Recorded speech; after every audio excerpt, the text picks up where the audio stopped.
A paz do Senhor, irmãos da comunidade cristã e outros que estão também nos assistindo pela internet. Louvamos a Deus pela oportunidade que temos de estudar a Bíblia. E como não temos nos encontrado nos domingos pela manhã e vínhamos estudando Salmos, gostaríamos de dar sequência ao estudo do livro de Salmos. Eu quero convidar os irmãos a fazer uma leitura novamente do Salmo número 82 e também leremos o 83. O 82 já vimos na igreja, vamos fazer um apanhado rápido e passaremos ao Salmo 83. Por gentileza, abra sua Bíblia no Salmo 82, a partir do verso 1, e nós vamos ler agora. Deus está na congregação dos poderosos, julga no meio dos deuses. Até quando julgareis injustamente e respeitareis a aparência da pessoa dos ímpios? Defendei o pobre e o órfão, fazei justiça ao aflito e necessitado. Livrai o pobre e o necessitado, tirai-os das mãos dos ímpios. Eles nada sabem, nada entendem, andam em trevas. Todos os fundamentos da terra vacilam. Eu disse, vós sois deuses, e vós outros sois todos filhos do Altíssimo.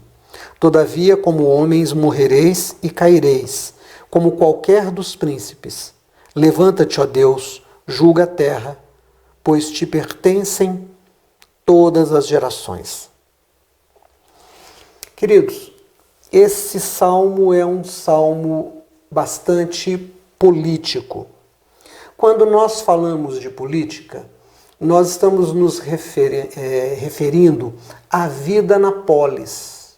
Polis, palavra que significa cidade, ajuntamento urbano, onde as pessoas precisam de certas regras de civilidade, precisam de ordenamento jurídico, precisam de pessoas que legislem, pessoas que julguem conforme as leis legisladas e pessoas que executem aquilo que o judiciário e o legislativo produziram.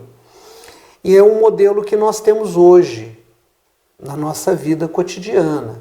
Nós vivemos num sistema onde nós temos três poderes que governam a nação.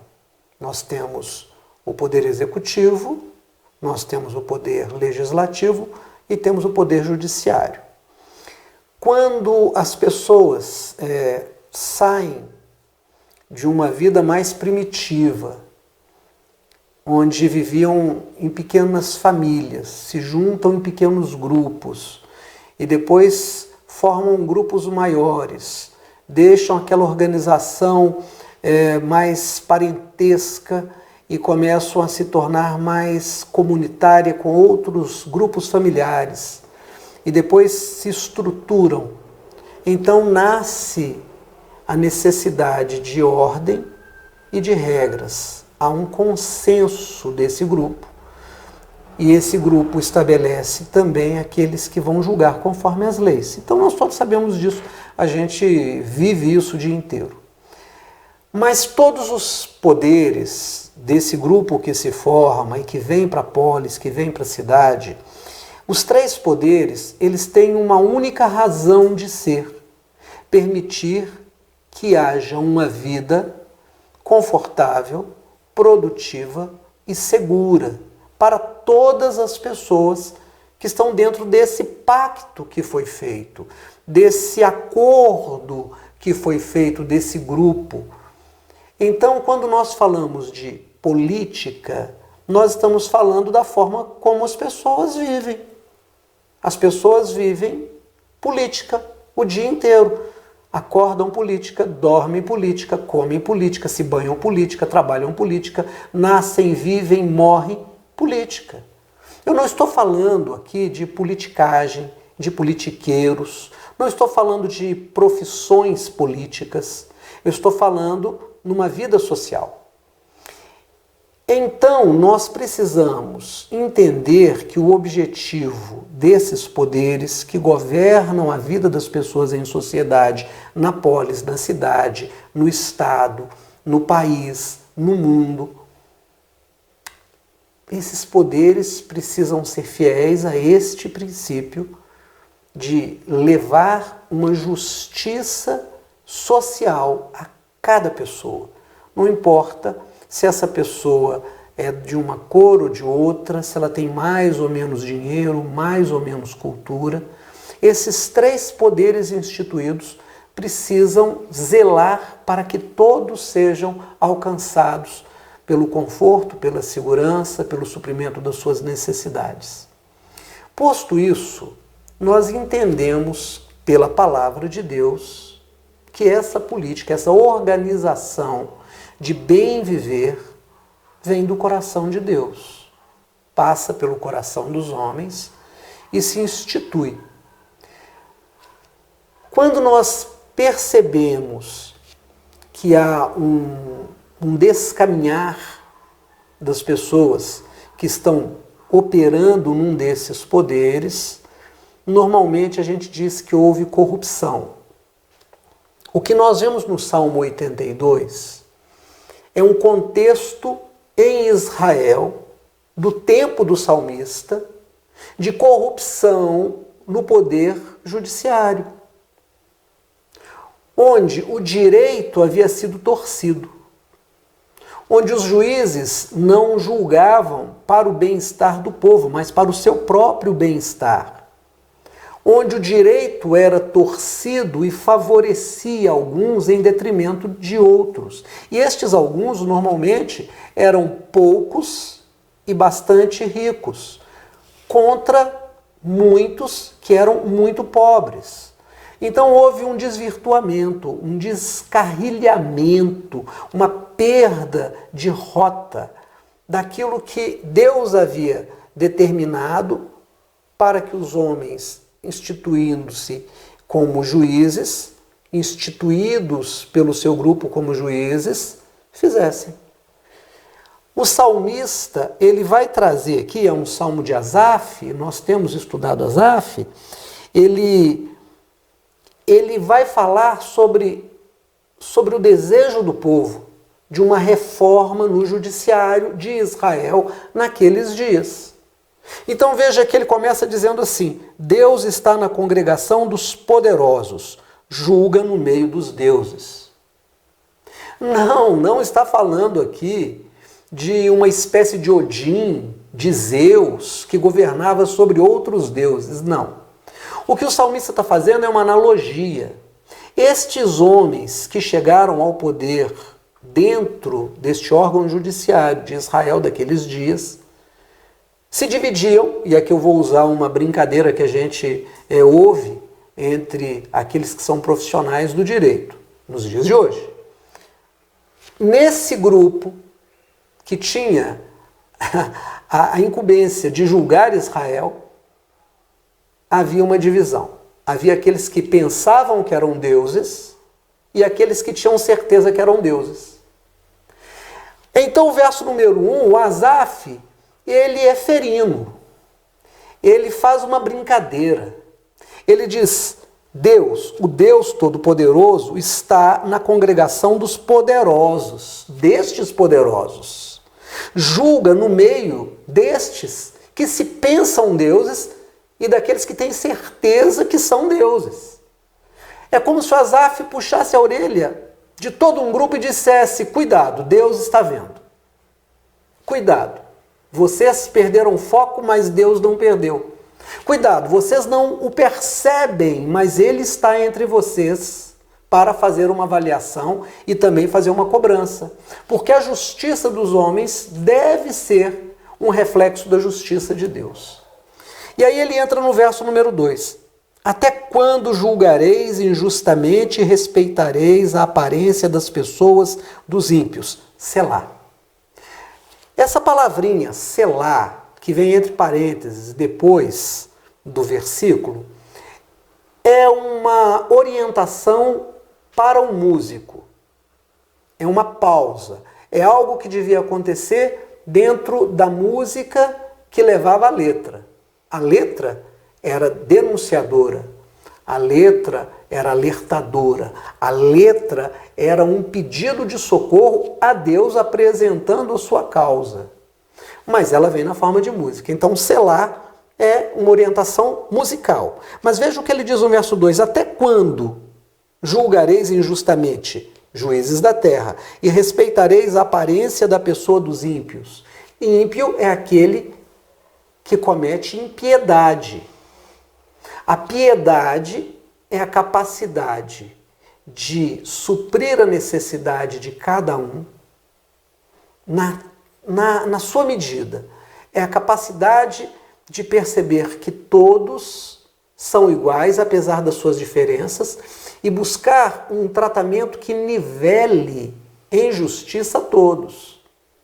Então, o ímpio é aquele que, de alguma forma, ele prejudica, ele rouba, ele engana, ele cria um modelo onde há sofrimento, onde há perda para alguém, para que ele possa ter lucro.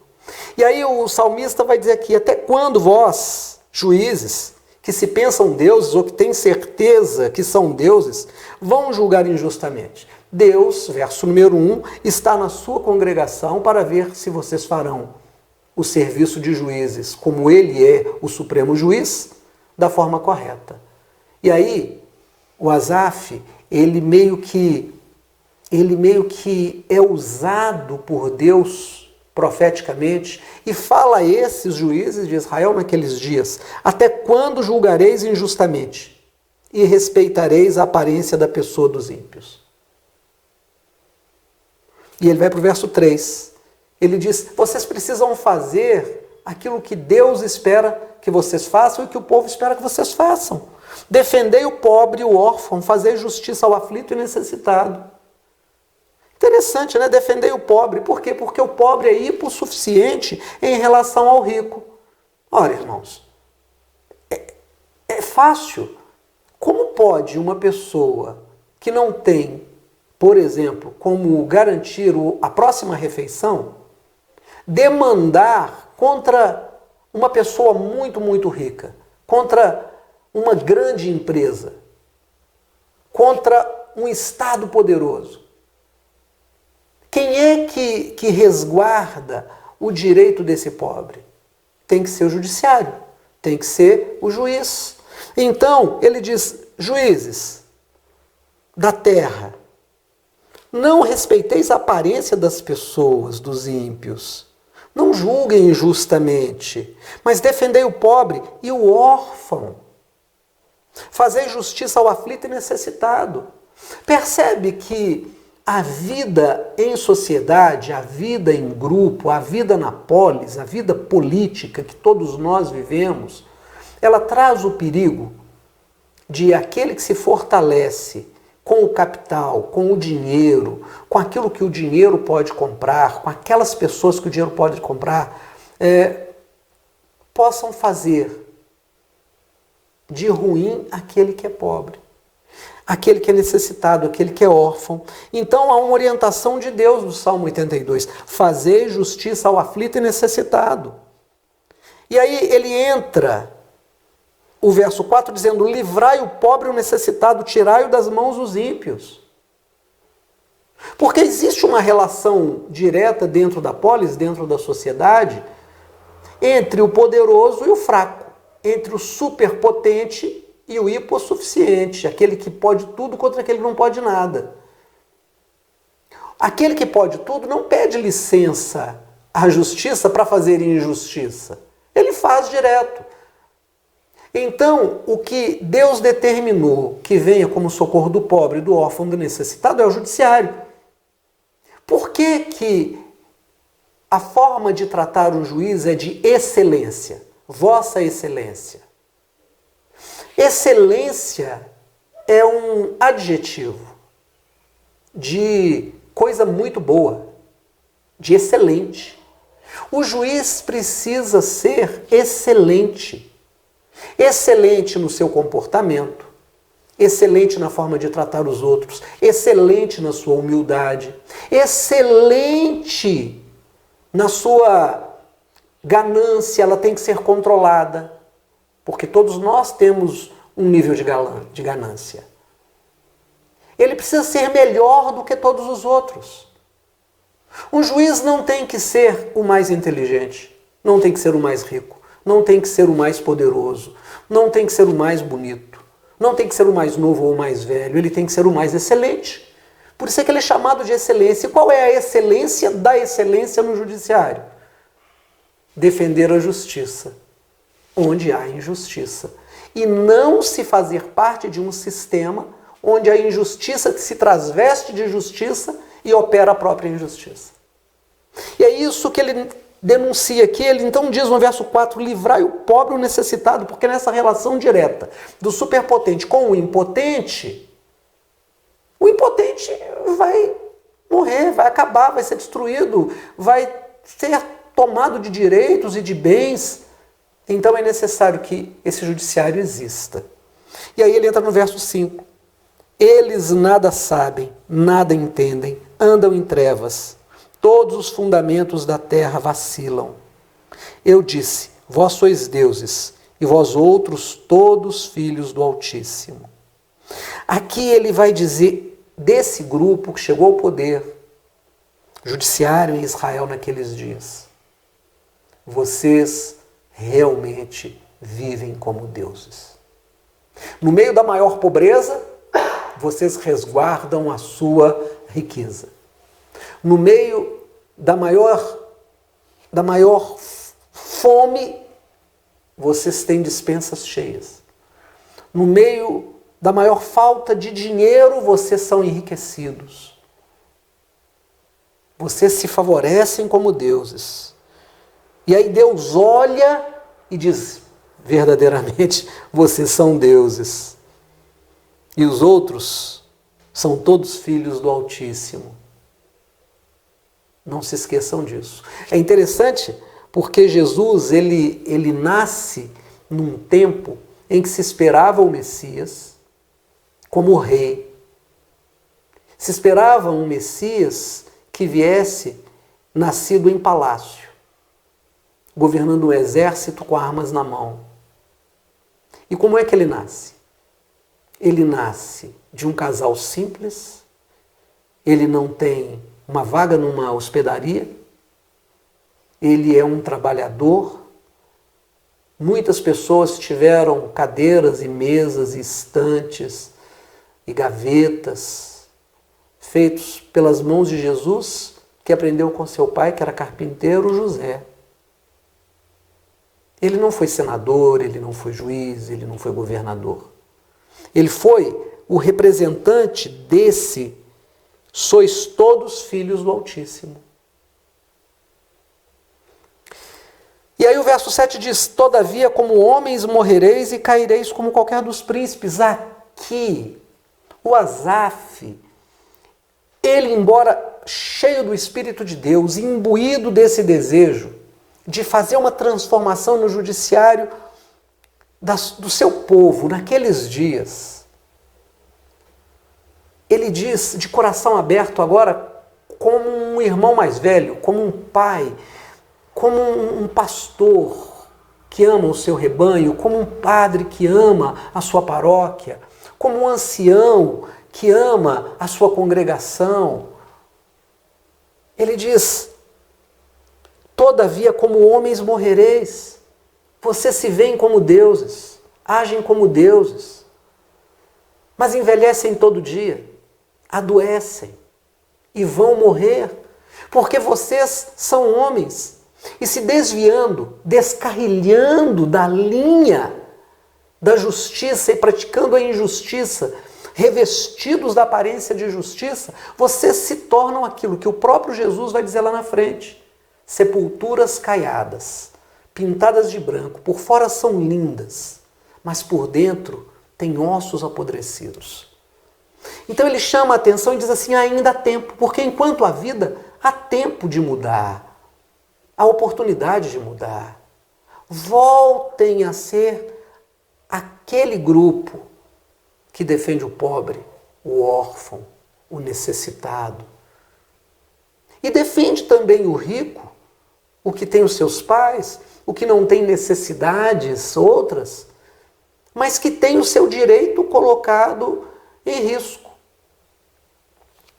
E ele vai dizer que, para concluir o verso 8, agora, como homem, ele se dirige ao próprio Deus. Ele não é mais o profeta falando por Deus ao povo, mas ele agora é o profeta do povo falando a Deus. Ele diz: levanta-te, ó Deus, julga a terra, pois te pertencem todas as nações. Olha que coisa interessante. Se no verso 1 Deus está na congregação dos poderosos, está dentro do STF, STJ de Israel daqueles dias, tá?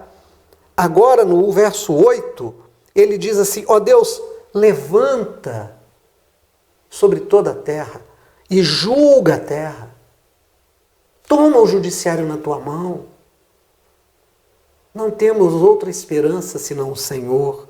E aí ele diz: pois te pertencem todas as nações. Aqui quando ele fala te pertencem todas as nações, ele está dizendo onde acontecer o que está acontecendo em Israel nos meus dias, diz Asaf. Seja em qualquer lugar e em qualquer tempo, onde qualquer judiciário, onde qualquer juiz perder a visão de que o Senhor o colocou, de que o Senhor instituiu esse órgão para fazer justiça, que o Senhor se levante e julgue. Esse é o Salmo 82. Eu espero que você tenha entendido e que você possa pensar a respeito. Eu espero realmente, em nome de Jesus, que Deus possa abrir os corações das pessoas. Amém? Vamos ao Salmo 83 no nosso próximo encontro.